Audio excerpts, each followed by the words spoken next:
肯德基蛋撻單只8塊，山姆法式酥皮厚蛋撻9枚，47.9塊。可黄油與麵包呢？一個生巧奶油蛋撻賣29，抹茶芝士流心酥塔賣39，法式樹莓奶油塔也是39。不止蛋撻，黃油與麵包的招牌惠靈頓牛排牛角包賣58，鹼水節19，隨便拿3-5個麵包100塊錢就沒了。可就是這麼貴的麵包，門口永遠在排隊。前段時間太原的黃油與麵包剛開業，排隊3-4個小時起步了。雖然吐槽不斷，但隊伍是一天都沒斷過。這種現象不止太原，重慶首店開業買麵包排隊4到5小時，北京三里屯新店開張，隊伍排了幾百米，廣州天環店開業初期排隊4-5小時是常態。可一個蛋撻頂別人一盒，一個麵包頂一頓飯，排隊還動輒3-4個小時。這屆年輕人到底在圖什麼？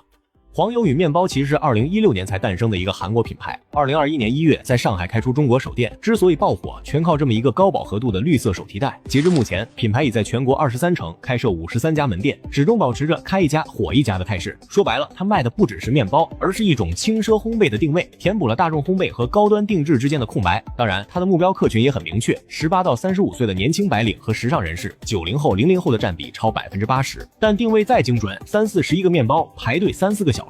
总得有個說法吧，一個3-40的麵包，錢到底花在哪兒了？有人說是原料貴，黃油與麵包確實是用進口原料，法國黃油、比利時麵粉做貝果的高筋麵粉，每40斤500，是普通麵粉的2到5倍。但原料成本在整個麵包售價裡占比其實只有2到3成。一個35的麵包，食材成本大概是7塊錢，所以真正的大頭是房租和人工。網紅麵包店大多是開在1、2線城市的核心商圈，房租能占到營業額的15%到20%，100平米的店月租10萬以上不算稀奇，人力成本也不低。培養一名能獨立出品的烘焙師要幾個月，1線城市成熟師傅月薪輕鬆過萬，還有損耗。現烤麵包保質期就幾個小時，當天賣不完只能扔掉，不少門店報損率能到3到5成，營銷費用也得算進去，博主探店、平台投放、制造話題等等，最終也都會折算進麵包價格裡。所以一個3-40的麵包，你真正吃到嘴裡的原料也就10塊錢上下。那為什麼還有人排隊呢？答案不在麵包本身，而是在麵包之外。黃油與麵包的消費主力是20到35歲的年輕人，其中93.2%每周至少買一次烘焙食品，女性占68.8%以上。這群人買的不僅是麵包，更是一種打卡體驗。在精裝修的店裡選幾個精致麵包，情緒價值拉滿。這種貴價麵包精準切中了年輕群體對情緒價值和新鮮體驗的雙重需求。有人是冲着原料和口味去的，有人是冲着打卡的參與感去的。如今的麵包逐漸脫離了食品屬性，變成了社交貨幣。再加上門店的限流策略，每次只放10幾個人進去，店內通道狹窄，只能單向繞行。這種人為稀缺感反而強化了排隊的熱度，越難買越想買，越排隊越顯得值得。可排队的熱鬧能持續多久？食品安全問題已經敲過警鐘。去年5月，黃油與麵包廣州天環店開業後，多名消費者投訴吃了麵包後發燒、腹瀉、嘔吐。涉事產品法式開心果樹莓奶油塔被緊急下架，還有消費者反映在麵包裡吃出異物，消費體驗也屢遭詬病。有人形容店內摩肩接踵，選麵包像打仗，完全沒有購物的舒適感。